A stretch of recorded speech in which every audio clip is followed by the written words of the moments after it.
hard work and determination of our area athletes. This is The Score on WQAD News 8. Good evening and welcome to The Score Sunday. We have now flipped the calendar to April and the spring sports are in full swing on both sides of the river, but tonight we'll be celebrating a Paralympian. Kevin McKee and his teammates from the USA Sled Hockey Team won a 4th straight gold medal. We will be talking to Kevin about his experience and his career and how you can get involved with sled hockey and other adaptive sports. Then a Bettendorf golfer has a chance of a lifetime. Liliana Graham qualified for the drive, chip, and putt competition. We'll hear her story and how she did at this year's event. Our FCA Story of the Week features Rockridge softball coach John Nelson and his drive to capture another state championship. And Sterling Newman has found a new football coach. We'll meet the new coach and hear why he wanted to get back to his alma mater. But we are now joined by 3-time gold medal Paralympian Kevin McKee. You and your teammates just won. You have 3 of them, gold medals, but your teammates, one of them anyway, just won a 4th gold medal for sled hockey? Yep. So kind of explain that to me. What is sled hockey and what was it like to be a Paralympian? Yeah, so sled hockey, it's an adaptive sport. We'll play on a sled that we call it, and it's got a bucket on it that's custom made, and then underneath it is 2 regular ice blades that you have on like skates that are underneath, and then those are about an inch apart or so, and then we have 2 sticks, left and right, curved left and right, and they have picks on the end of them, so we go like that to propel ourselves and to move. How difficult is that and how tiring is it on your shoulders to do that? I mean, I've been doing it a long time now, so I trained for it, but you know, it's tough at first. A lot of people, you know, especially like tipping over and stuff like that, they start a little wider and then move in as you get better, but people fall a lot in the beginning and get discouraged, but it's just like anything else, you just keep working at it and you get better. We got some video here we're showing from practices from Team USA when you were over in Beijing. What was that experience like? It was cool. I mean, we had a blast. This team this year, I mean, we were closer than ever that I've ever been a part of, and I think a lot of that probably is just the leaders we have on our team, and then also, you know, this COVID obviously had to be a little bit more strict with that stuff, and I think that kind of brought us together too, because, you know, we had to do it for each other, and no one wanted to get, you know, sick and then not be able to go, so that really brought us together too. What's it like hanging out in like Olympic Village and doing all the things over there? It's fun. It's cool to see the other countries, especially. We do a lot of pin trading. I think our newer guys, man, they went hard on that real quick in the first couple days, you know, trying to get the different countries and the unique ones and stuff like that. And then the village has got like a shopping center this time. You could do, you know, virtual reality stuff, pool tables and ping pong and stuff. It's a lot of stuff to do because you're there for a long time, so it's fun. I did catch your first game against Canada. I think it was 11 o'clock over here is when it was being shown on TV. Canada's kind of been a big rival for you guys recently. What did it mean to get that first win? And I believe that's what you played in the championship game and beat them to get the gold medal as well. Yeah, I mean, you know, we've been battling for the last, you know, I've been on the team now 12 years, so I mean, we just go back and forth. They're a great team. We respect them. We kind of play the same style.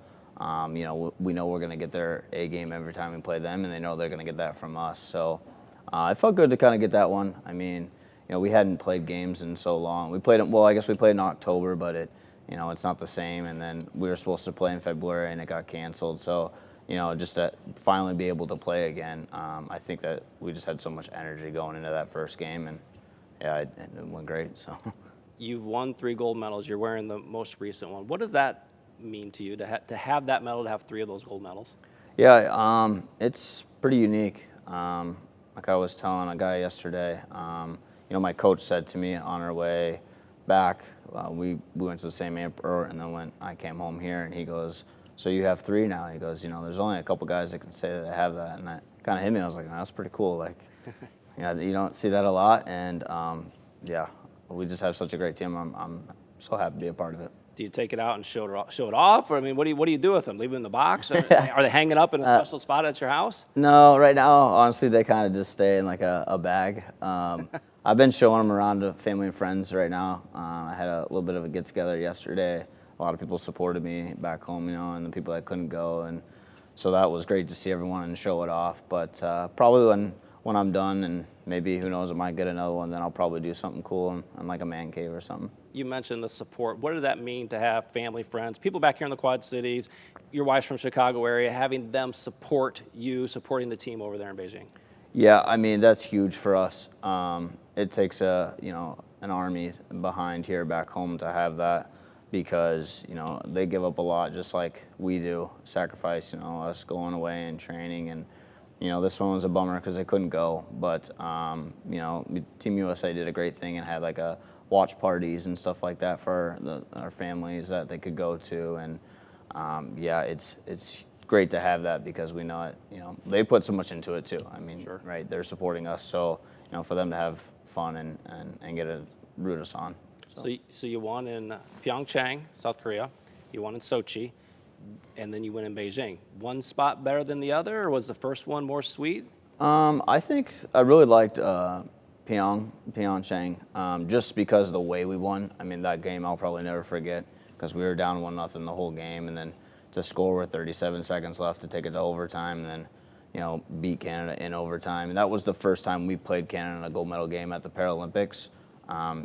Sochi was against Russia, and then the one I wasn't a part of, Vancouver, was against Japan. So, yeah, that game I don't think I'll ever forget. And that, that was the last one too that the family and friends were able to go to. So, yeah, I won't forget that one. When did you decide that you wanted not just to play sled hockey, but to be an Olympian? I think I was probably about 12, 13 years old. They had a program in Chicago, RIC Blackhawks. Now it's Shirley Ryan Ability Lab Blackhawks. But I got an opportunity to go up there when I was a kid and see them play, and I got to meet some Paralympians. And I think that's kind of when it hit me. I was like, wow, this is like our NHL of this sport. Sure. And these are the top athletes, and the respect that they have from other people. And just, yeah, I didn't know that disabled sports was like that. And I was like, I want to do this. How hard did you have to train, and do you still train that way?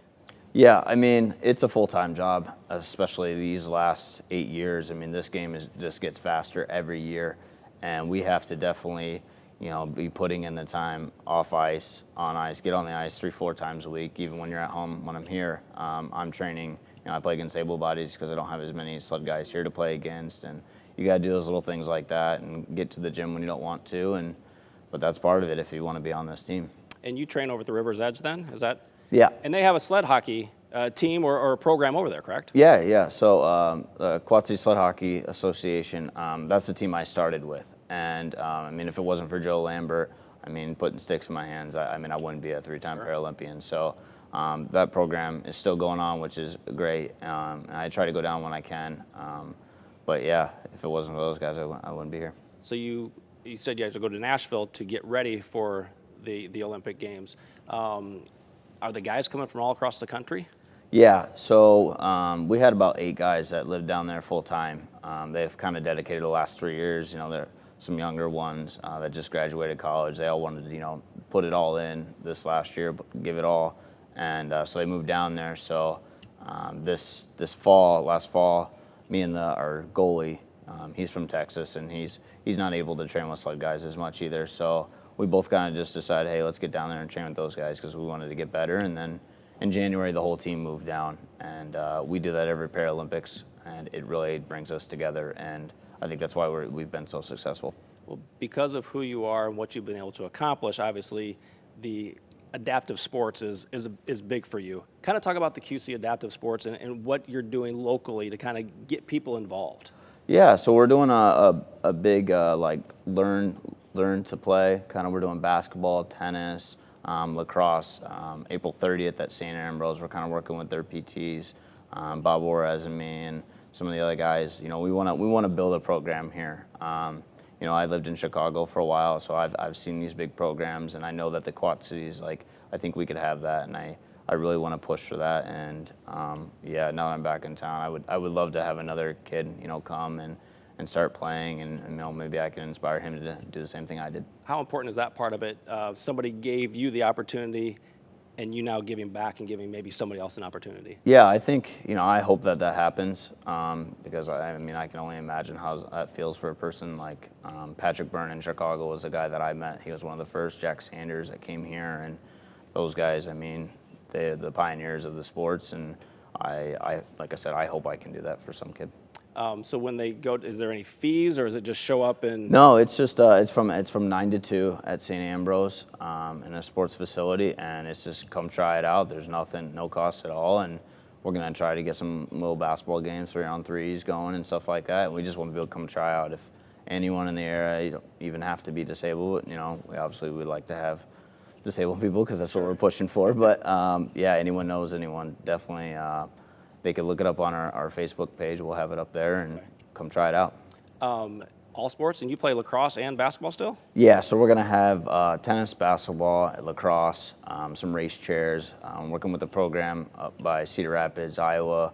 They're letting us borrow some of their equipment. So we're hoping to just get some more participants, and then eventually, hopefully, we can have a big program like that. Well, Kevin, congratulations. Three-time Paralympian gold medalist Kevin McKee in sled hockey. Congratulations. Thank you very much. Thanks for coming in. First guest back. We like to have people in the studio, so first guest back. We appreciate it. Yeah. So, thank you. Thank you.